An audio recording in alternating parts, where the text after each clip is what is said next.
Bonsoir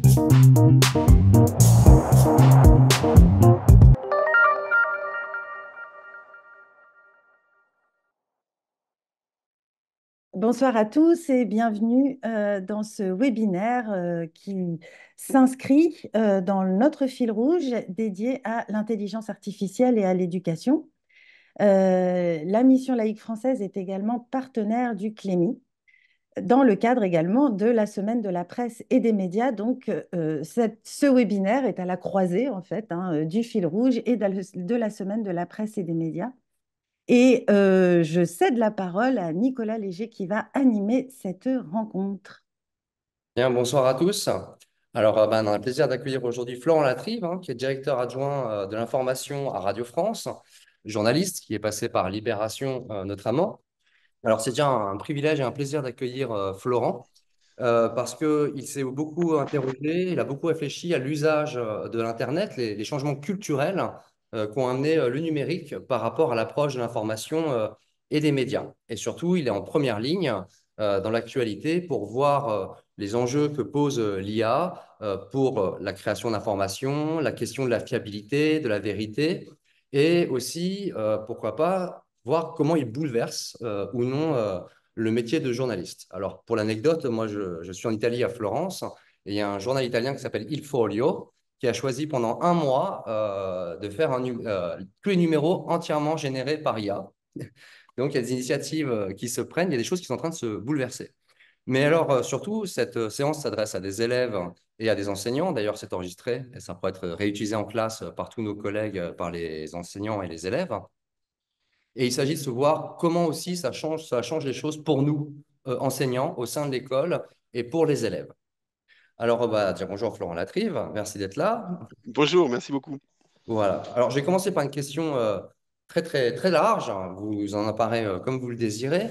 Mais est-ce que déjà, vous, là, de par votre position de journaliste au service public français, vous sentez des bouleversements qui se jouent avec l'IA? Et est-ce que vous pensez que ça va avoir des conséquences pour notre génération, nos nouvelles générations d'élèves? Est-ce que vous sentez déjà des choses qui se jouent dès maintenant, dès à présent? Alors oui, alors d'abord bonjour à toutes et à tous, je suis absolument enchanté d'être là et je pense que c'est effectivement un sujet qui est brûlant. Alors oui, je sens et on sent collectivement des changements très concrets d'ores et déjà.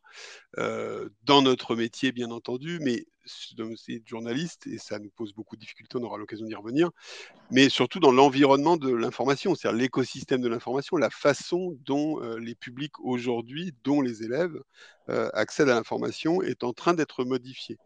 Euh, on avait déjà bien compris que la question des réseaux sociaux était une question très importante, c'est-à-dire qu'on est plus à une époque où entre l'information et les publics, il y avait toujours le médiateur des journalistes. Ça fait bien longtemps que les gens peuvent accéder directement à une information au sens très large du terme en direct, et notamment via les médias sociaux, ce qui pose des problèmes de fiabilité, de comment telle information circule ou pas. Et l'IA est encore en train de rebattre les cartes de façon très nette, notamment par sa capacité à générer du contenu de façon massive et du contenu qui a souvent l'apparence du vrai, que ce soit en photo notamment ou en vidéo, où c'est très vrai, mais on y pense moins aussi en texte, puisque ça permet tout simplement de produire des textes de façon très très massive. Alors, euh, ça a on aura l'occasion d'y revenir, ça peut avoir des conséquences positives, hein. Il faut pas, moi, je suis pas quelqu'un de pessimiste et je ne pense pas qu'il faille craindre tout changement. En revanche, c'est très important d'être conscient de ce qui se passe. Notamment, là, on parlait d'Il Folio en Italie, hein. Nicolas, vous évoquiez cette expérience d'un journal, pour le coup, qui est un journal sérieux, qui a pignon sur rue, etc., qui se lance dans une expérience, mais qui est très identifiée comme telle. Donc, tout ce qui est produit par Il Folio et par de l'IA est signalé comme tel. Il y a un phénomène qui se développe en ce moment, c'est qu'il y a des milliers de journaux qui aujourd'hui sont publiés sur Internet, qui ressemblent à des vrais journaux, faits par des vrais journalistes et qui en fait sont entièrement écrits par des IA génératives, sans que ce soit mentionné du tout. Et ce genre de phénomène en fait est très inquiétant parce que finalement la question c'est celle de savoir ce qu'on lit, ce qu'on regarde, c'est quelle est la source. Est-ce que c'est authentique? Est-ce que c'est de synthèse? Et surtout, quelle est l'intention derrière? C'est-à-dire, est-ce qu'on cherche à nous faire croire des choses fausses pour nous manipuler, ou est-ce qu'on cherche à nous informer d'une façon transparente? Et aujourd'hui, ce qui se passe avec l'IA, c'est que cette frontière entre le vrai et le faux, entre la synthèse et ce qui est produit de façon authentique, s'efface de plus en plus, et de plus en plus difficile à déterminer. Et je pense que ça, c'est un défi qui se pose à nous tous, hein, journalistes bien entendu, mais évidemment enseignants, élèves, c'est une question, je pense, plus généralement, sans avoir peur de l'emphase, posée à nos démocraties en tant que telles. Et pour faire suite à votre propos, je voudrais aussi qu'on définisse peut-être pour nos élèves et nos collègues hein, ce concept hein, qui n'est pas évident, qui est celui de la post-vérité. Peut-être pour continuer la conversation sur l'IA, pourquoi, à l'échelle notamment du journalisme, hein, parce que d'ailleurs je crois que c'est le New York Times hein, qui avait élaboré cette idée de post-vérité, nous, élèves, enseignants, nous vivons à l'ère de la post-vérité. Est-ce que vous arriverez à le définir de votre point de vue? Est-ce que vous êtes en accord ou en désaccord avec cette notion? Alors, c'est une notion qui avait été définie, en l'occurrence, Machin. Pourquoi par ça le marche gars. pas là? Il faudrait le son. Alors, moi, je vous entends très bien, madame, Euh, et je suis enchanté, bonjour. Bonjour. Vous avez les aventures de Huckleberry Finn avec vous. Oui, cette notion de post-vérité, alors elle avait été introduite par le Guardian il y a quelques années. Alors, depuis, on a tourné autour de pas mal de concepts, en fait, pour essayer de définir c'est un nouveau régime, en fait, de circulation de l'information où finalement la distinction entre le vrai et le faux serait devenue secondaire. Euh, c'est évidemment matérialisé beaucoup par le Trumpisme, hein, et d'ailleurs, cette expression de post-vérité était apparue à la première époque du Trumpisme et aussi au moment du Brexit, quand les Anglais étaient sortis de l'Union européenne. C'est-à-dire un régime où tout d'un coup, c'est pas très important de dire le vrai ou le faux. Ça n'a plus de valeur en soi. Ce qui compte, c'est de le dire le plus fort que tout le monde, et qu'un discours peut s'imposer et a une valeur indépendamment de sa véracité. Alors, il y a des débats très théoriques sur ces questions-là et qui se posent notamment aux journalistes, hein, parce qu'à partir du moment où peu importe qu'une information soit vraie ou fausse, c'est vrai que pour un journaliste qui en fait son travail quotidien, c'est évidemment très compliqué à appréhender. Euh, et notamment, c'est le cas vis-à-vis des politiques. Par exemple, longtemps, alors il y a un registre du journalisme qu'on appelle le fact-checking, hein, qui est en anglais vérification des faits, donc qui en fait est une tâche fondamentale du journalisme. Hein. Les journalistes vérifient des faits. Euh, mais le fact-checking était une discipline un peu particulière puisqu'elle visait justement à analyser notamment les discours des politiques et à vérifier si les infos données par les politiques, des chiffres, hein, par exemple un chiffre sur l'immigration, une statistique économique ou des choses comme ça, euh, si elles étaient vraies ou fausses pour pouvoir mieux éclairer le public. Et avec un principe qui en fait était de se dire, mais si les journalistes corrigent ce que disent les politiques vont arrêter de dire euh, ce qui est faux. En fait, ça s'est pas du tout passé comme ça. C'est-à-dire qu'on a été tout d'un coup débordé. C'est-à-dire que ça a pu marcher auprès de certains politiques ou dans des démocraties qui fonctionnaient relativement bien. Mais on a vu apparaître un monde assez différent où tout d'un coup, le fait de corriger un politique ne changeait rien et finalement, le politique continuait à dire quelque chose de faux et peu importe si ça l'arrangeait. Donc ça, c'est effectivement ce que fait Donald Trump tout le temps. Donald Trump retourne d'ailleurs le stigmate, c'est-à-dire que lui-même parle de fake news en parlant des journaux qui vont le corriger. Et ce qui compte en fait, c'est aussi ça. Je pense que si on veut chercher à définir, je ne voudrais pas être trop théorique aujourd'hui, mais si on veut définir un régime de post-vérité, c'est un régime où finalement la force qu'on peut donner à son propos est plus importante que sa vérité, mais aussi parce qu'il n'y a plus de filtre. Et je pense qu'on en revient à ce qu'on disait tout à l'heure sur les réseaux sociaux, sur l'IA générative et sur l'ampleur et la modification de l'écosystème de l'information. C'est justement qu'il y a beaucoup moins de filtres qu'avant. Alors, je ne dis pas que les filtres, c'est bien dans tous les cas, et on sait bien qu'il y a même eu des époques de l'histoire où les médias manipulaient, hein, vraiment, mais toute l'histoire du journalisme moderne, c'est d'arriver à avoir un équilibre pour que la concurrence entre les médias et la régulation des médias fasse en sorte que l'information qui circule dans l'espace public soit le plus juste possible, simplement pour qu'on puisse avoir des faits à partager en commun. C'est extrêmement important d'être d'accord entre nous sur les faits pour pouvoir en débattre et pouvoir après prendre des options qui sont des options, des opinions différentes, des politiques différentes, mais qui soient basées sur les mêmes faits. Ça devient évidemment beaucoup plus difficile de vivre en démocratie et de prendre des choix politiques si on n'est même pas d'accord sur les faits. Pour prendre un sujet extrêmement brûlant aujourd'hui qui est l'immigration, si personne n'est capable de se mettre d'accord sur le nombre d'immigrés dans un pays, par exemple, et son évolution dans le temps, bah, c'est sûr qu'on peut arriver à rien. De la même manière que si on n'arrive pas à se mettre d'accord sur le fait que le réchauffement climatique est d'origine humaine, il est évident que ça ne mènera pas à des politiques qui peuvent être acceptées démocratiquement. Donc, cet émiettement progressif d'un espace public dominé par les faits est l'endroit dans lequel on se retrouve aujourd'hui. Là où c'est important de comprendre ce que peut modifier l'IA générative, c'est que là, je vais décrire un peu à quoi ça ressemble l'IA générative, parce que souvent c'est quelque chose qu'on ne réalise pas. Euh, les mots sont piégeux et l'intelligence artificielle, on a toujours l'impression que c'est une histoire humaine, donc il y a de l'intelligence là-dedans. Alors oui, peut-être c'est artificiel, mais c'est intelligent. Mais en fait, ça fonctionne très très différemment de la manière dont les humains fonctionnent. L'IA générative, elle ne fonctionne pas du tout sur les faits, justement, ni sur la logique.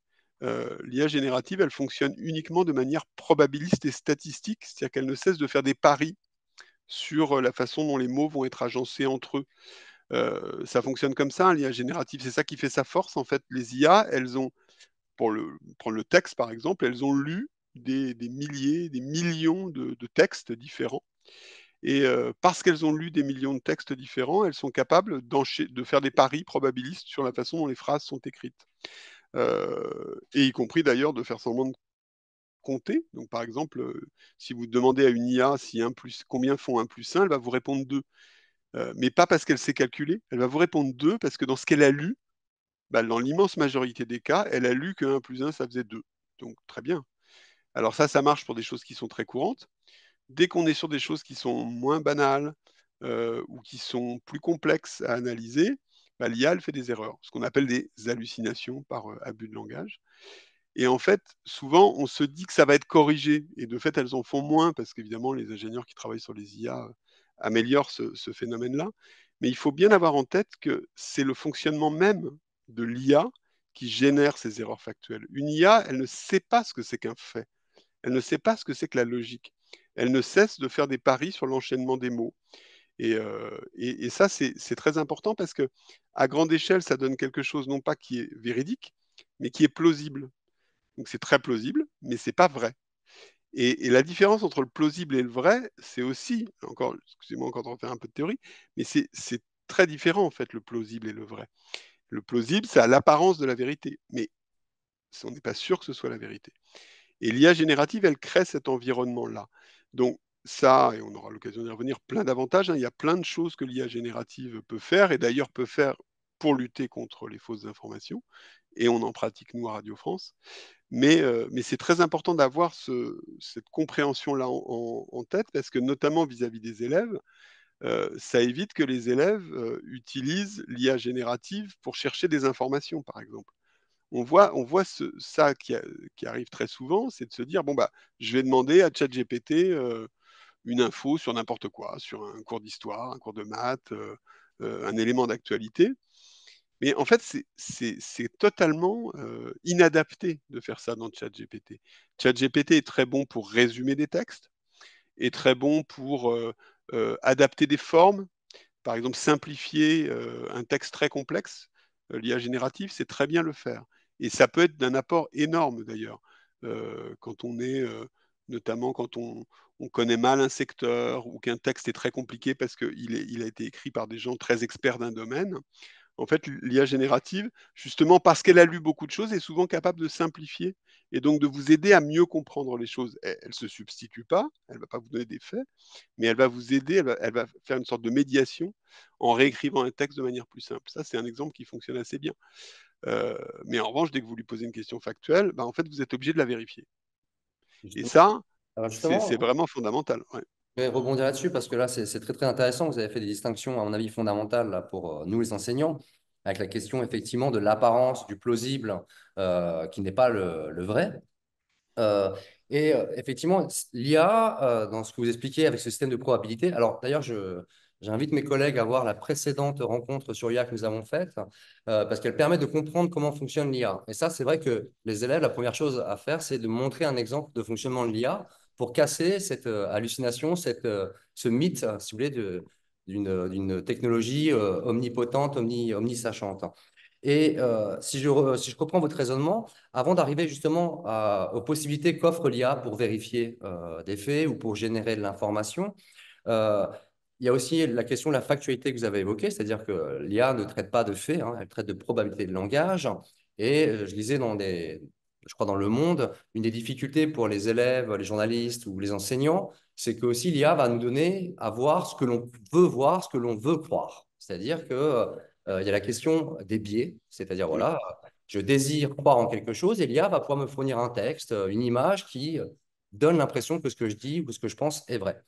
Donc moi, c'est ça que je voudrais un petit peu voir avec vous aussi. Est-ce que vous pourriez nous expliquer un peu comment les biais, ce qu'on appelle les biais de programmation notamment, peuvent influer la manière dont l'information est donnée par l'IA ou dont l'IA nous donne des informations? Parce que je pense que ça joue aussi, parce que ce que je veux dire aussi, pour être succinct, c'est qu'on peut avoir l'impression que l'IA est quelque chose de neutre, une machine Oui. neutre qui nous offrirait des données, des faits, des informations, mais en réalité, elle est programmée par des hommes avec des biais au départ. Alors, est-ce que vous pouvez expliquer ce que c'est des biais et si vous Alors, avez des ouais, exemples? elle est programmée par des hommes et effectivement, elle est nourrie par des contenus. Alors, c'est ce qu'on disait tout à l'heure sur le principe de base, c'est que l'IA générative, en fait, a avalé énormément de contenus, hein, de contenus textuels, des contenus d'images, des contenus de vidéos.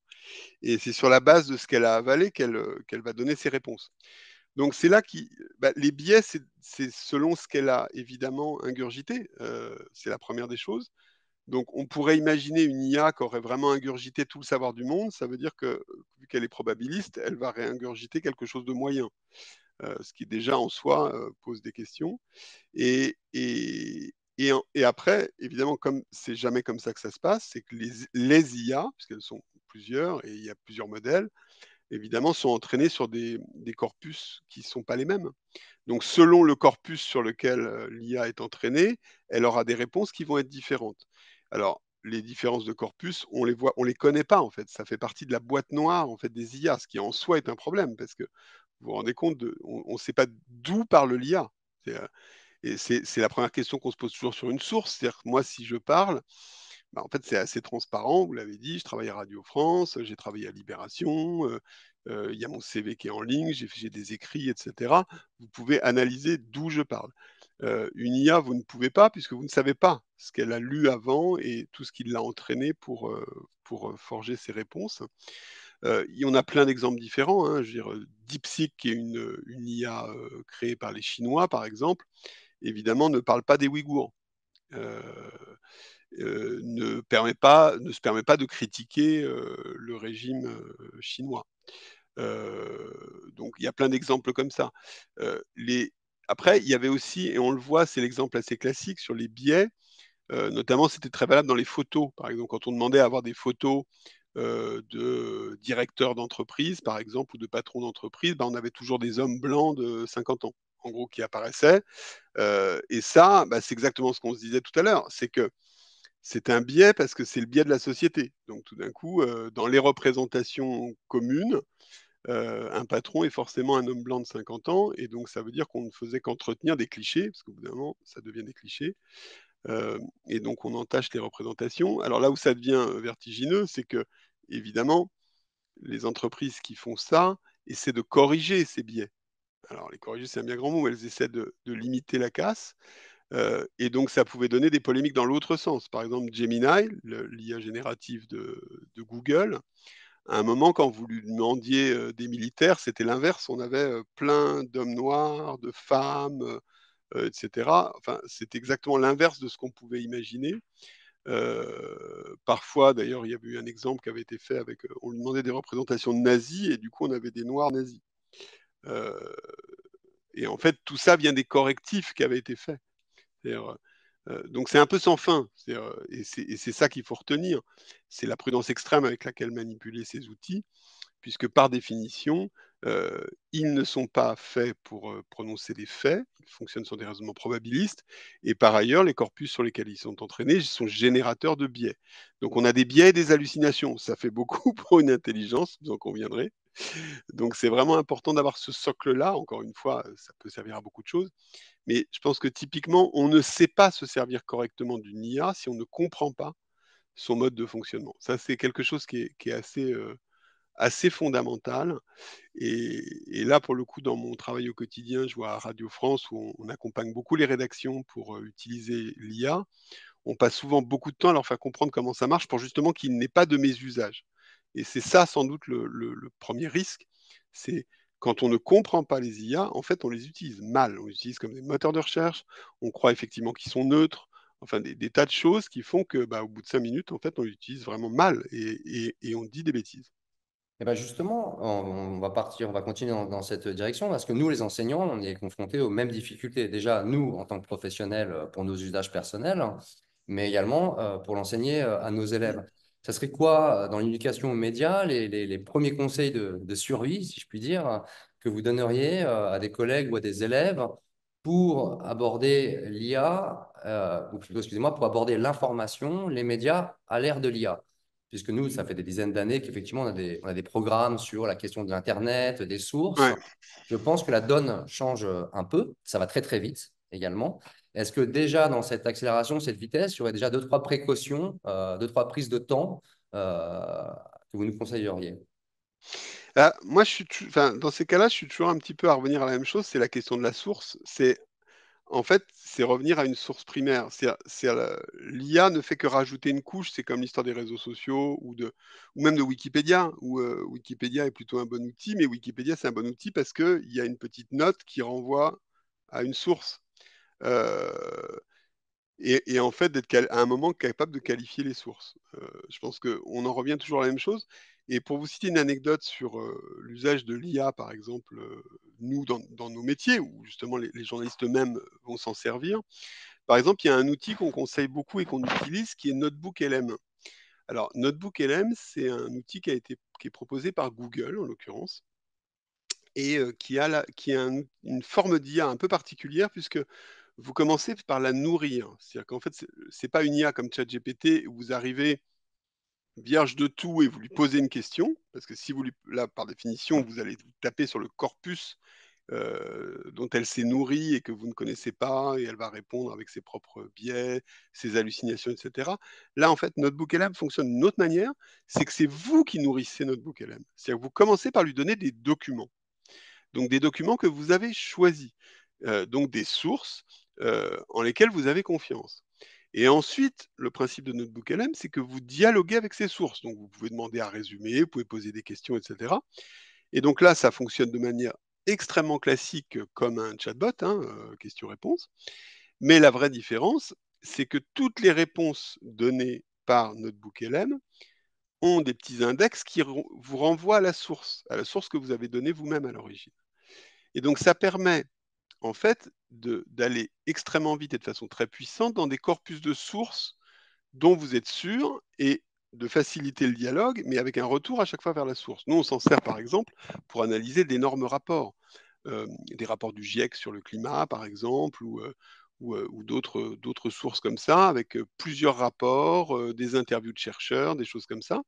Et ça permet de dialoguer en fait avec ces sources-là en revenant toujours à l'origine. Donc sans jamais être sans filet, en fait. Le problème de l'IA, c'est ça, c'est quand on est sans filet, on se retrouve à être obligé de lui faire confiance. Mais l'IA n'est pas une source en tant que telle. Et d'ailleurs, nous, on s'est posé la question de comment adapter nos règles déontologiques. Ça paraît à l'ère de l'IA, est-ce qu'il fallait adapter les règles des journalistes? Bah, il y a une règle qui est fondamentale dans le métier de journaliste, c'est ce qu'on appelle le fait de recouper des sources. C'est-à-dire qu'on ne se contente jamais pour avoir une information d'une seule source. Pour prendre un exemple, quelqu'un est mort, on ne se contente pas d'avoir une source de, je sais pas quoi, le voisin nous confirme que machin est mort. En général, on cherche à avoir deux, voire trois sources différentes, effectivement, qui ne se connaissent pas, hein, qui s'auto-alimentent pas, Et c'est seulement à ces conditions-là qu'une information, parce qu'elle a été recoupée, hein, c'est comme ça qu'on dit, devient une vraie information que nous pouvons diffuser. Une grande part du métier de journalisme, c'est beaucoup ça, c'est ce travail un petit peu opiniâtre, parfois frustrant, d'essayer de recouper des informations et de se retenir de les donner, quand bien même on est sûr à 80%, mais non, on n'a pas recoupé l'info, donc ne prenons pas de risque. Et ça, c'est vraiment une des pierres angulaires du métier. Et à l'ère de l'IA, en fait, on a juste dit, bah, en fait, une IA, il faut la traiter comme une source comme les autres, en fait. C'est-à-dire que si on n'a que l'IA comme source, bah, ça marche pas. Il faut d'autres sources, des sources primaires, des sources qui recoupent ce qui est dit, etc., etc. Et c'est le seul moyen, en fait, d'en être sûr. Donc, c'est là où il y a quelque chose d'extrêmement important, je pense, qui est à la fois pas très différent, mais qui le fait changer d'échelle. C'est toujours ce rapport aux sources. C'est être capable de recouper les choses et de jauger d'une source.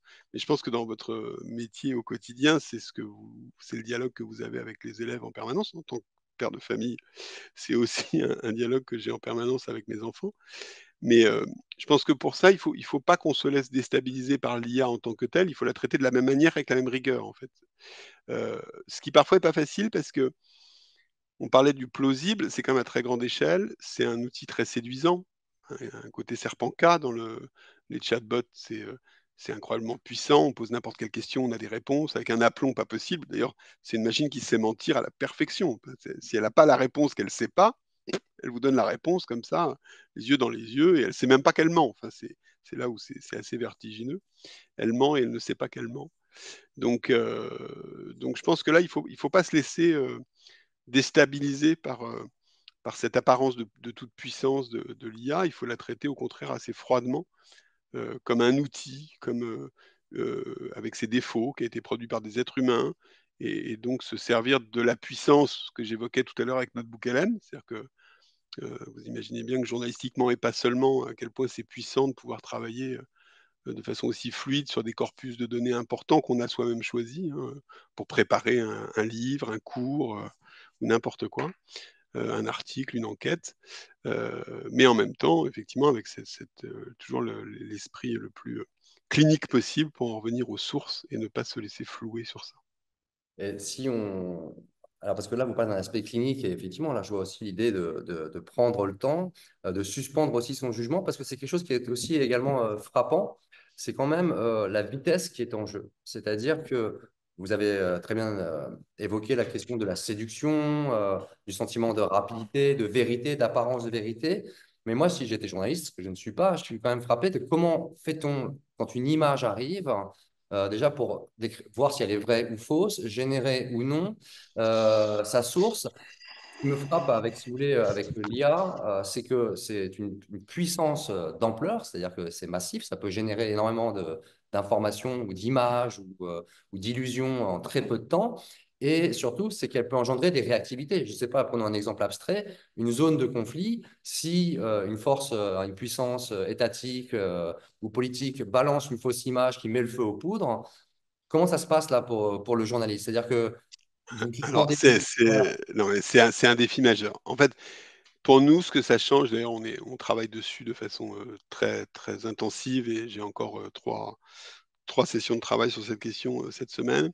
Ça nous force à devenir plus réactifs et plus rapides sur la vérification de l'info. Alors, ça existe aujourd'hui. Pour être très précis, par exemple, vous évoquiez les fausses images. Aujourd'hui, nous avons dans nos rédactions des spécialistes qui sont capables d'authentifier des images. Toutes les rédactions à peu près se sont dotées de spécialistes comme ça. On parle souvent de journalisme OSINT pour parler de ça. Donc OSINT, c'est Open Source Intelligence. Intelligence, alors c'est encore, on utilise beaucoup intelligence, vous allez dire dans tous ces mots-là. Là, en l'occurrence, c'est intelligence au sens anglo-saxon de renseignement. Donc ça vient en direct des milliers des espions, etc. Donc on parle de renseignement en source ouverte, Open Source Intelligence. Donc ça veut dire la capacité à expertiser de l'information à partir de données qui sont disponibles partout, en l'occurrence beaucoup sur les réseaux sociaux ou dans des grandes bases de données. Donc aujourd'hui, nous avons des journalistes qui sont capables, quand ils voient une vidéo, par exemple, avec, vous l'avez peut-être vu passer, celle-là, c'était une photo où on voyait le symbole d'Hollywood au moment des grands incendies en flammes. Donc symbole incroyable. On savait tous que les incendies à Hollywood étaient incroyables. Et évidemment, quelle belle image que d'avoir cette image, ce mot de Hollywood là qu'on connaît tous en haut de la montagne, en flammes. Bon, c'était faux. Et ça, on sait le vérifier aujourd'hui assez facilement parce que on a tous les outils pour faire des recherches à grande échelle pour en quelques secondes déterminer qu'en fait ça a été posté la première fois par un compte fake. On a évidemment un correspondant sur place qui va nous dire que non, on croise en général le en ligne et le hors ligne. Mais on a aussi des éléments qui nous permettent, par exemple, pour prendre d'autres éléments quand c'est plus difficile, là c'est assez facile, hein, la bannière Hollywood, tout le monde la voit. Parfois, on a des images de guerre qui viennent de terrains un peu complexes, où parfois on n'a pas accès. C'est le cas à Gaza, hein, où l'armée israélienne interdit aux journalistes de rentrer. Donc quand on a des vidéos qui sortent de Gaza, par exemple, c'est toujours difficile de savoir si elles sont vraies ou fausses. On a des éléments aujourd'hui qui nous permettent de repérer, par exemple, la position du soleil, pour savoir si une vidéo a vraiment été prise à l'heure qui était indiquée, par exemple. On se repère aussi par rapport à des éléments dans le décor. On arrive à repérer un panneau de signalisation derrière et à identifier qu'il est à tel ou tel endroit, etc. Et il y a même des outils d'intelligence artificielle, d'ailleurs, qui accélèrent ces processus. Non pas, encore une fois, pour être conclusif, mais pour nous aider à trier plus vite dans ces éléments-là. Donc on en est là, mais vu l'échelle à laquelle ça commence ça devient massif et les enjeux parfois effectivement de manipulation étrangère, vous l'avez cité Nicolas, avec des États qui peuvent avoir intérêt à, euh, à nous noyer sous des fausses informations pour semer la discorde et la zizanie, on est obligé de s'organiser de façon plus forte. Notamment en s'équipant d'outils technologiques qu'on n'a pas aujourd'hui forcément, des outils pour analyser les réseaux sociaux, c'est-à-dire détecter très vite quand quelque chose devient viral, par exemple, et pas attendre que ce soit tellement massif qu'en fait ce soit trop tard. Des outils pour analyser des discours à grande échelle aussi. Alors ça, pour le coup, on utilise des outils d'IA qui nous permettent de repérer, par exemple, on va prendre un exemple, vous voyez les tweets d'Elon Musk, hein, il en produit quasiment une centaine par jour. Bon, on est capable aujourd'hui de donner des dizaines de milliers de tweets d'Elon Musk à un outil qui va nous cartographier les thèmes abordés et nous permettre comme ça d'explorer un peu plus rapidement les messages qui sont donnés. On a des outils qui nous permettent d'identifier aussi, notamment quand des messages, avant par exemple, quand il y avait des gens qui postaient de façon très rapide des messages sur les réseaux sociaux pour colporter un message de haine ou quoi que ce soit, par exemple, avant c'était facile, c'était tout le temps les mêmes messages, c'était des copier-coller. Donc on repérait assez vite que c'était des bots. Bah, avec l'IA, en fait, c'est maintenant moins évident parce que l'IA générative, par définition, elle va produire hyper vite 1000 messages différents à partir de la même base. Ça, l'IA, elle sait super bien faire. Je vous le disais tout à l'heure, elle sait adapter le ton, elle sait changer de langue, elle sait changer un petit peu l'ordre, etc. Donc, quand vous demandez à une IA générative à partir d'une même base qui dit la même chose, de générer 1000 messages un peu différents, elle le fait en une fraction de seconde. Et au passage, elle va vous générer 1000 faux profils de 1000 personnes qui vont avoir des noms crédibles, des photos crédibles et une petite bio. Donc, allez-y après pour distinguer ce qui est un bot de ce qui est un être humain. Et donc ça aussi, on a pour essayer de toujours le glaive et le bouclier, hein, c'est toujours de contrer des techniques qui apparaissent, sont apparus aujourd'hui des outils qui nous permettent de repérer ce genre d'offensive, y compris quand les messages sont subtilement différents. Voilà. Et ça aussi, ce sont des outils d'IA qui servent à contrer d'autres outils d'IA. Alors c'est un peu sans fin, mais c'est vrai que ça c'est un défi qu'on a nous pour pouvoir répondre vite à ces offensives qui sont désormais massives. Mais je pense que d'ailleurs, nous, dans le milieu enseignant, on bénéficiera de ces outils un jour aussi, hein. Je pense que ce sera peut-être un moyen pour nous, les enseignants, et à transmettre à nos élèves aussi de disposer d'outils de vérification et d'être un certificateur pertinent. Et ça me fait penser qu'en fait, il y a aussi quelque chose qu'on a en commun, nous, les enseignants, les élèves et les journalistes, et vous l'aviez évoqué au départ, c'est pour ça que j'y reviens, c'est la question du commun. C'est-à-dire que, si je résume votre propos, c'est qu'une démocratie ou une institution, une société repose sur des faits communs, des points d'accord, voilà, à partir desquels débattre de manière pertinente et d'avancer ensemble. Et moi, c'est une autre question que j'avais, parce que c'est une question qui travaille aussi les enseignants et je pense vous, les journalistes. c'est qu'on entend dire ou on sent venir aussi l'idée que les intelligences artificielles vont se personnaliser, s'individualiser. C'est-à-dire que, par exemple, un élève, un enseignant, dans son téléphone, l'IA va accélérer ce qu'on appelle la bulle algorithmique. C'est-à-dire que, Mm. voilà, comme ce qui ramène de l'argent, ce qui fait du profit, ce sont nos données, il faut qu'on reste le plus longtemps possible sur Facebook, Instagram, TikTok, sur un site. Et donc, il y a une tendance à nous donner des informations qui vont dans notre sens dans une sorte de réconfort constant de nous-mêmes pour qu'on continue à se maintenir dans une application ou un site Internet. Et donc ça, l'IA, je pense, va accélérer ce phénomène aussi parce qu'elle va être de plus en plus, elle va être plus précise encore que les algorithmes de maintenant.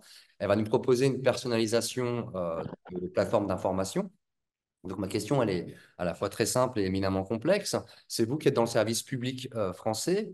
Comment maintient-on ce commun, une fédération, un désir de commun, et comment se dire, arrive-t-on à se tenir alors que, comme vous l'avez énoncé auparavant, beaucoup de choses se fragmentent et que chacun se dit, bon, bah, à chacun sa vérité. Et ça, je pense, c'est le même enjeu pour nous, les enseignants à l'école. C'est-à-dire que nous, à l'école, notre boulot, c'est de tenir un commun perpétuel qui laisse place à l'esprit critique, mais tout en excluant certaines manières de voir les choses ou fausses ou erronées. Ah, je pense que on est au cœur de la difficulté aujourd'hui. Alors c'est vrai que pour nous, service public des médias, et effectivement, le parallèle avec l'école me semble tout à fait juste. La question d'arriver à parler à tout le monde, donc à créer un espace de l'information commun et dans lequel tout le monde puisse se reconnaître, plus ou moins fortement, avec plus ou moins d'adhésion, mais en tout cas y trouver l'intérêt de participer à ce commun. Pour nous, elle se pose un peu chaque jour. Euh, à noter que c'est une problématique, alors pour avoir travaillé sur le sujet il n'y a pas longtemps, ça m'a frappé, à quel point, par exemple, les États-Unis sont un pays qui n'a pas cette notion-là. C'est-à-dire que, par exemple, la question d'un média de service public n'existe pas aux États-Unis. Le plus proche, c'est notamment la NPR en radio, et il y a l'équivalent en télé, qui sont PBS, qui sont non pas vraiment l'équivalent d'aujourd'hui, ce qu'on a nous avec France Télévisions et Radio France, par exemple, et ce qu'il y a dans beaucoup de pays, hein.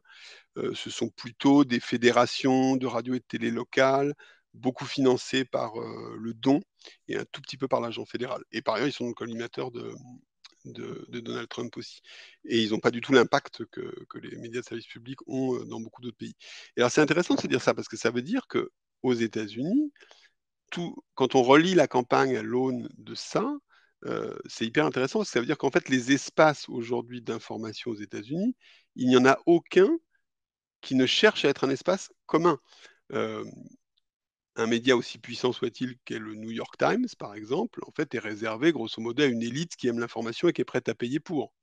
La presse locale s'est totalement effondrée aux États-Unis. Il n'y a plus de presse locale, ou quasiment plus. Je crois que de mémoire, il y a un cinquième des comtés qui n'ont plus de presse locale. La campagne a été beaucoup menée par des influenceurs, notamment des podcasteurs, hein, qui sont aussi présents sur YouTube, qui sont très polarisés, très marqués politiquement, dans les deux camps, alors un peu plus trumpistes que autres. Euh, et côté télé, bah, le paysage, on le connaît, hein, c'est marqué par Fox News qui est très trumpiste, et à l'inverse, les chaînes d'infos en continu, MSNBC par exemple, sont très marquées démocrates et d'ailleurs s'effondrent complètement. Donc on a en fait personne dans le paysage médiatique dont c'est la fonction d'essayer de créer du commun. Et ça a des conséquences, je pense, sur la population et la façon dont une démocratie vit, qui est extrêmement importante. Alors, nous, on existe, hein, et heureusement, et dans beaucoup de pays, il y a ça, hein. En Angleterre, il y a la BBC, par exemple, qui est vraiment un espace très commun et très reconnu comme tel aussi. Euh, mais c'est un peu plus difficile chaque jour. Et par ailleurs, c'est contesté aussi. C'est-à-dire, plus la société se polarise, plus les partis les plus extrêmes, en fait, se focalisent aussi contre vous qui essayez de tenir un espace commun. Ce qui est très compliqué parce que être un espace commun, c'est pas non plus héberger les platistes et les nazis. Enfin, on sait tous que on essaie de dessiner aussi cet espace commun, et l'espace commun, c'est pas l'espace de tous les délires. Donc, alors, les limites qu'on essaie d'y mettre, parce qu'elles ne peuvent pas être politiques au sens idéologique, Donc, c'est des limites qui ont trait à très modestes, hein, qui ont trait au factuel, ce qu'on disait tout à l'heure, c'est extrêmement important. C'est vrai, c'est faux. Et si c'est vrai ou que c'est faux, il faut que je puisse par ailleurs le démontrer. Je n'ai pas à l'asséner. Je dois sans cesse redémontrer des choses comme la Terre n'est pas plate. Donc ça, c'est important. Et après, il y a le cadre démocratique aussi. C'est-à-dire, qui est pour le coup, alors ça, c'est très lié, nous, à ce qu'on est, enfin, au journalisme, c'est qu'en fait, c'est se dire qu'à un moment, le journalisme tel qu'il se pratique aujourd'hui est totalement associé à la démocratie, en fait. C'est-à-dire qu'on n'a pas, ça n'existe pas du journalisme libre dans une dictature. Donc, l'un ne peut pas vivre sans l'autre. Et donc, en fait, ça veut dire que notre limite, c'est l'atteinte à la démocratie et à l'état de droit. Et ça permet comme ça d'essayer de définir un cadre. Mais c'est pas facile. On est très secoué par ça. Et encore une fois, je pense que cette démarche, on peut l'avoir de manière active, mais on n'est pas seulement en prise avec des secousses politiques et de polarisation de la société. Encore une fois, la question technologique est quelque chose qui nous arrive. Et vous avez cité tout à l'heure les réseaux sociaux qui polarisent et qui fracturent.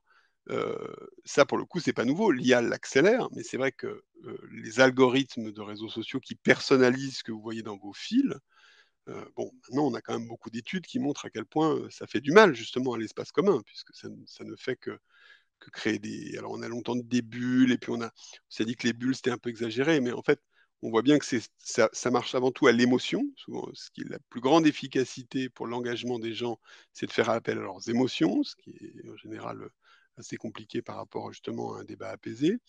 Et les émotions négatives étant celles souvent qui, par ailleurs, procurent le plus d'engagement.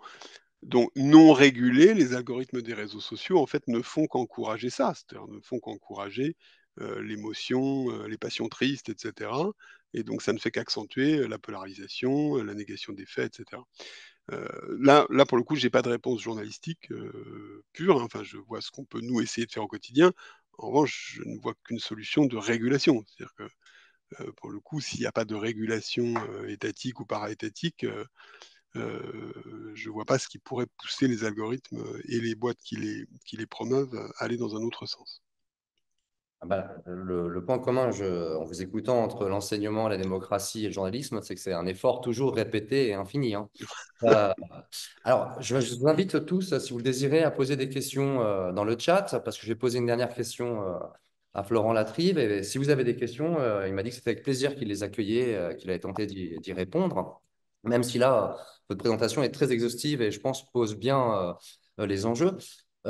Effectivement, c'est-à-dire que nous, pour les enseignants, il y a plusieurs enjeux. Déjà, donner la démarche démonstrative, comment prouver, sourcer un propos. Et effectivement, inviter les élèves à être très précautionneux vis-à-vis des émotions, hein, qu'elles soient, quand une information est enthousiasmante ou inquiétante, c'est pas là-dessus que va se jouer forcément sa pertinence et sa vérité.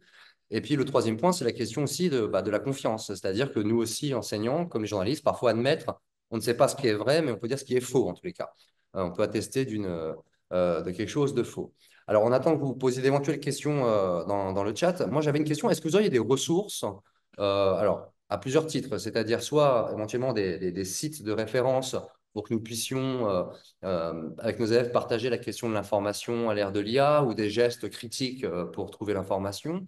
Donc ça, c'est en termes pédagogiques, si vous voulez, ou voilà. Et même si vous avez, je ne sais pas, un film ou un livre de science-fiction, un essai, voilà, des outils, des ressources que nous pourrions, nous, les enseignants, utiliser ou sur lesquels s'appuyer pour réfléchir ensemble. Bah, je poserai la question, mais moi j'ai pas mal de collègues qui travaillent sur plus explicitement que moi sur la question de l'EMI. Je leur demanderai ce qu'ils conseillent. Parce qu'effectivement, il y a il y a des ressources qui existent et je pense assez adaptées pour le cadre enseignant. Et sur le métier de journalisme, où par exemple, les élèves souvent nous posent des questions, parce qu'on a encore beaucoup d'élèves qui veulent être journalistes, hein. Donc, si vous aviez un livre ou un film à recommander pour voir ce que serait le métier de journaliste. Alors, ouais, il y a deux choses que je trouve assez frappantes. Alors, il y en a un c'est pour les plus motivés, mais qui est vraiment intéressant parce qu'il raconte vraiment à quoi correspond le métier de journalisme. C'est un livre qui s'appelle, je vous mettrai les références explicites, ça s'appelle Les principes du journalisme, tout simplement. Ça a été écrit par deux Américains et qui, en fait, pour écrire ça, avait procédé en envoyant un questionnaire à des centaines de journalistes tous médias confondus, en leur demandant ce qui, pour eux, faisait justement l'essence du métier de journaliste. Et donc, ils avaient fait après une synthèse de tout ça.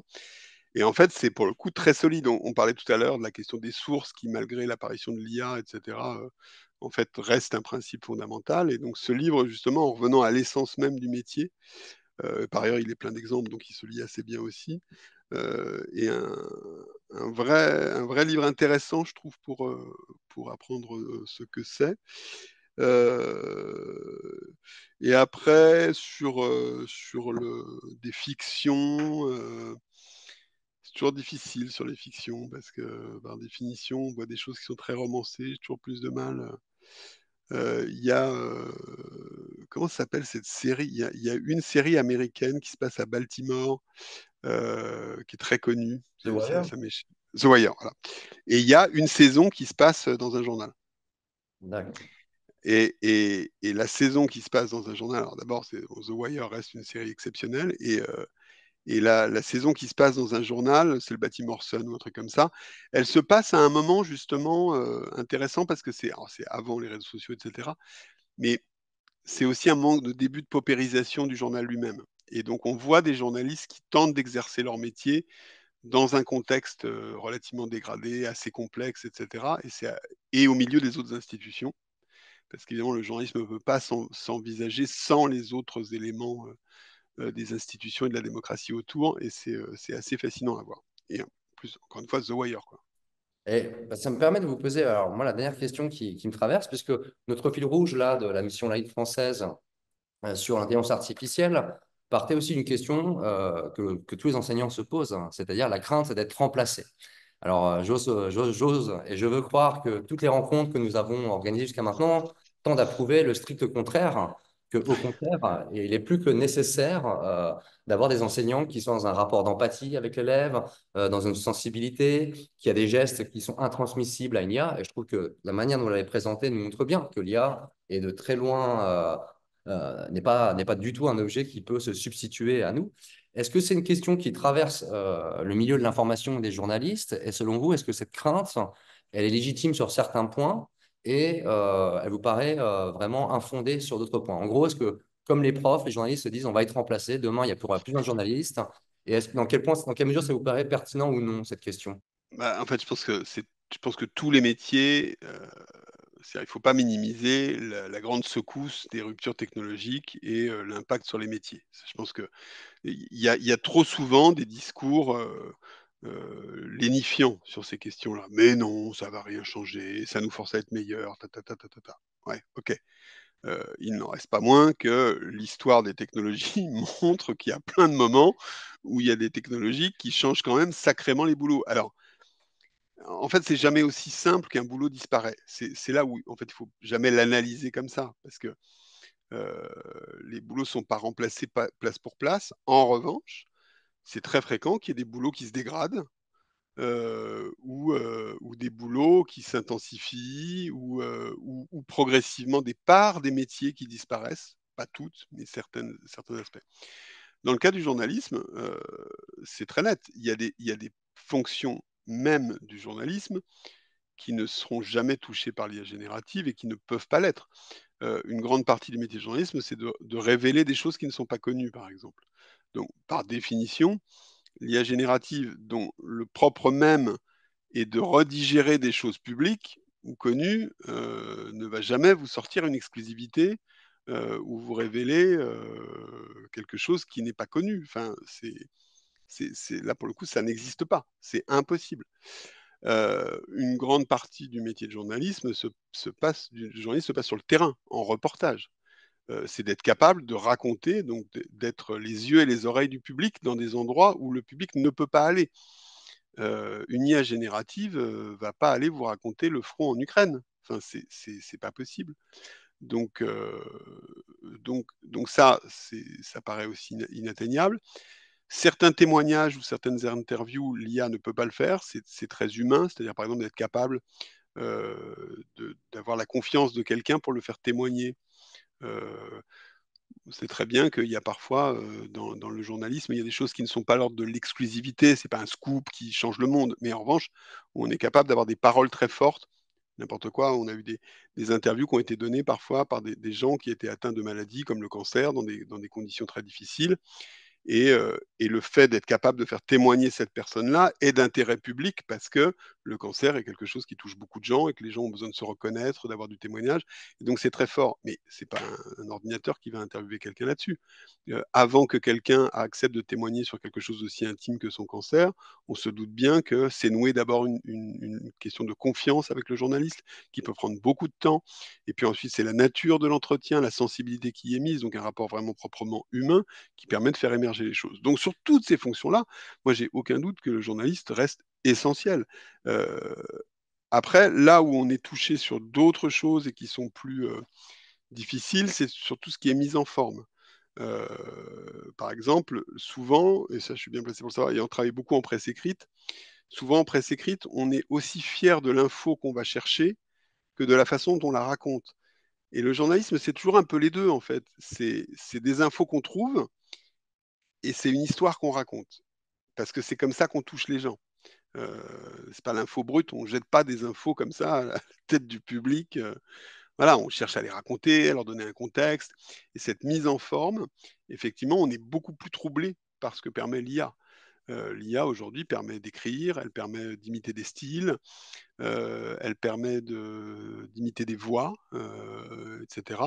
Donc tout ça est beaucoup plus troublant pour les journalistes et d'ailleurs c'est en général là qu'ils se sentent le plus menacés sur cette question de l'édition des infos, de leur mise en forme. Où là, ça pose des questions qui sont de l'ordre de beaucoup de métiers créatifs, hein, y compris certains écrivains, etc. Euh, et ça nous force. Alors après, là où moi je suis plus serein, c'est que ce que j'ai dit tout à l'heure, c'est que je pense que oui, ça va avoir un impact, parce qu'il y a des métiers dans le journalisme qui sont spécialistes de la mise en forme. Et donc, à un moment, ça pose la question de comment on utilise les IA pour être encore plus spécialiste ou quelle est notre vraie différence dans ce domaine-là, etc., etc. Donc, c'est pas simple. Euh, mais c'est une question du même ordre qui se pose aujourd'hui pour les traducteurs, hein, les traducteurs et les traductrices, se sont pris l'IA de plein fouet. Alors, il est évident que on peut encore une fois avoir un discours lénifiant, hein. On peut dire, mais oui, mais un bon traducteur, c'est toujours utile, ce qui est vrai. Je veux dire, demain, vous n'allez pas enfin, il y aura toujours des traducteurs pour Philippe Roth, parce que, évidemment, on ne va pas demander à une IA de traduire de la littérature. Enfin, ça n'aurait absolument aucun sens. Donc, le traducteur ne fait que, enfin, c'est un travail vraiment proprement humain et en général d'ailleurs conjoint avec l'auteur d'origine. Mais la traduction, c'est pas que ça. La traduction, c'est aussi la traduction de docs techniques, de modes d'emploi.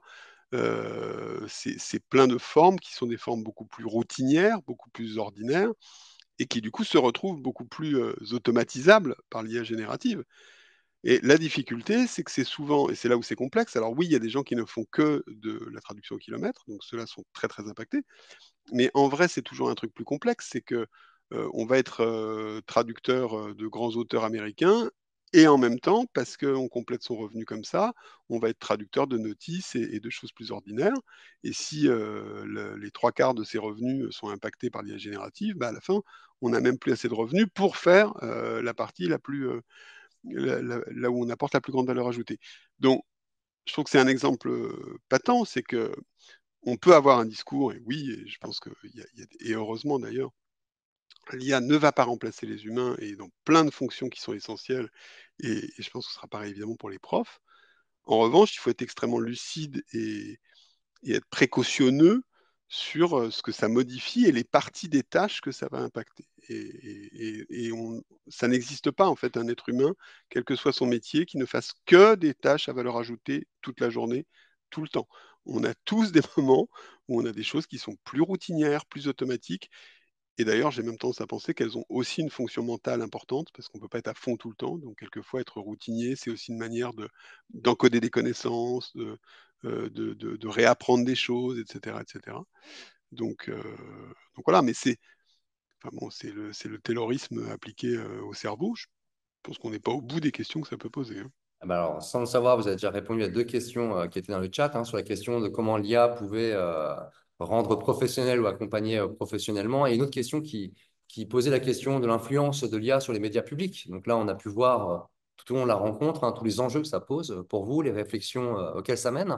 Je sais pas, il y a Elinor. Est-ce que Elinor, vous voulez poser la question directement à Florent Latrive sur la question des bulles, des informations, qui est une question éminemment Hyper intéressant. complexe, Ouais. elle est très intéressante puisque c'est effectivement sur le terrain.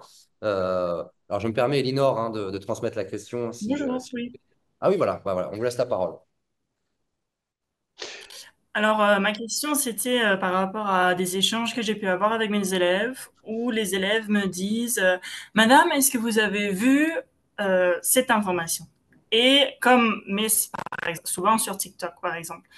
Et donc, nos sphères d'information sont tellement différentes que moi, je n'ai pas les clés sur le champ de répondre à cette information qu'ils ont vue en ligne. Et donc, bien sûr, quand c'est une information que je connais, où j'ai beaucoup de ressources, etc., je peux faire une séance de fact-checking avec eux. Mais spontanément, avec quelque chose que je n'ai jamais vu, dont j'ai même pas entendu parler, je me sens pas de me lancer là-dedans pendant le cours. Alors ça, je pense que c'est essentiel. Et en fait, pour tout vous dire, on a exactement la même problématique. C'est que, euh, en fait, la question qui se pose aujourd'hui, c'est ce que je disais en préliminaire. Avant, le monde était facile puisqu'en fait, tout passait par les médias. Donc, les gens, ils pouvaient être au courant soit d'une rumeur de quartier, hein, la rumeur a toujours existé, hein, mais en général, à part la rumeur d'Orléans et enfin, il y a eu des rumeurs qui ont eu une ampleur énorme, mais c'était pas au quotidien. Et le reste passait par des filtres auxquels tout le monde, grosso modo, avait accès, et plutôt des masses médias en plus. Enfin, on regardait tous le 20h, etc. Là, c'est très différent. Alors nous, on a le même problème, c'est que, et notamment en tant que média de service public, on doit parler à tout le monde. Mais si on ne sait pas de quoi parlent les gens, évidemment, on va complètement passer à côté de leurs préoccupations. Alors, pour être très concret dans ce que vous dites, nous, par exemple, la réponse qu'on a vis-à-vis de ça, c'est on a mis en place des comptes spécifiques sur les réseaux sociaux. Alors, soit dont on adapte l'algorithme pour qu'ils aient plutôt des comptes enfin de jeunes ou au contraire de seniors ou de gens qui s'intéressent aux faits divers ou des choses comme ça, ce qui nous permet de varier les approches. Ou alors tout simplement, alors encore plus simple, ça peut se faire avec des listes sur X ou Blue Sky ou des choses comme ça, ou en regardant les top hashtags sur TikTok pour en fait déporter son regard. Moi, quand je veux savoir ce que pensent les complotistes, en fait, j'ai une liste avec 50 complotistes. Voilà. Et en fait, du coup, ça me permet assez vite de savoir s'ils sont au taquet sur les vaccins, s'ils sont passés sur autre chose, ou s'ils sont sur le Groenland. Euh, et ça permet aussi de le voir. Donc, notamment vis-à-vis de jeunes, moi, c'est vrai que instinctivement, je me dirais, bah, je m'arrangerais pour m'organiser mes listes comme ça pour voir ce qu'ils voient, en fait. Euh, et ça permet au moins d'anticiper un petit peu ou de pas être surpris si un truc devient énorme dans leur sphère et qu'on s'en rend pas compte. Alors, pour poursuivre la réponse de Florent Latrive, c'est vrai qu'en tant qu'enseignant, ça peut toujours être intéressant de faire une espèce de travail de veille, de vigilance. Alors, ça peut être très vite épuisant en même temps, voilà. Mais quoi qu'il en soit, ce qui est sûr, c'est que j'ai remarqué, étant enseignant de philosophie, c'est qu'on peut partir du bon réflexe ou du sentiment de curiosité ou, par exemple, d'incrédulité que ça a soulevé chez l'élève. C'est-à-dire, finalement, c'est des questions qui l'impliquent parfois émotionnellement. Et je ne serais-ce que aborder cela avec l'élève et dire, bah, on peut en revenir plus tard, donne-moi ta source, et prendre le temps aussi. Je pense que les enseignants, c'est quelque chose de très important pour nous, de prendre le temps, mais déjà de saluer la curiosité ou l'enthousiasme que ça a suscité chez l'élève, parce que finalement, rien ne serait pire que des élèves apathiques et totalement indifférents à ce qui passe sur les réseaux dans l'actualité, et prendre le temps d'aller voir ensuite la source et de voir un peu d'où ça vient, avec quels propos, et éventuellement quelle idée. Voilà, je pense que c'est une question aussi, savoir accueillir cette chose et la prise de temps. Et par ailleurs, à partir du moment où ils se tournent vers vous, ça veut dire que vous êtes important. Enfin, je pense que c'est aussi ça la vraie reconnaissance. Et pour le coup, c'est pareil pour les journalistes. À partir du moment où s'ils ne nous lisent plus et qu'ils n'attendent plus de nous de savoir si telle chose est vraie ou fausse, alors on est foutu. ça veut dire que tout se passe en dehors de nous. Et c'est pour ça que je pense que le dernier mot de cette rencontre, je vous remercie beaucoup, Florent Latrive, ça sera la question de la confiance, hein, finalement, voilà. Donc, il faudra qu'on travaille tous ensemble à bâtir perpétuellement la confiance. Et Bien, c'est un merci travail beaucoup. sans fin. Merci beaucoup à vous pour ce Merci temps. beaucoup. Merci à tous. Merci infiniment. Merci. Au revoir. Très bonne journée, au Bonne revoir. soirée. Merci beaucoup, Florent.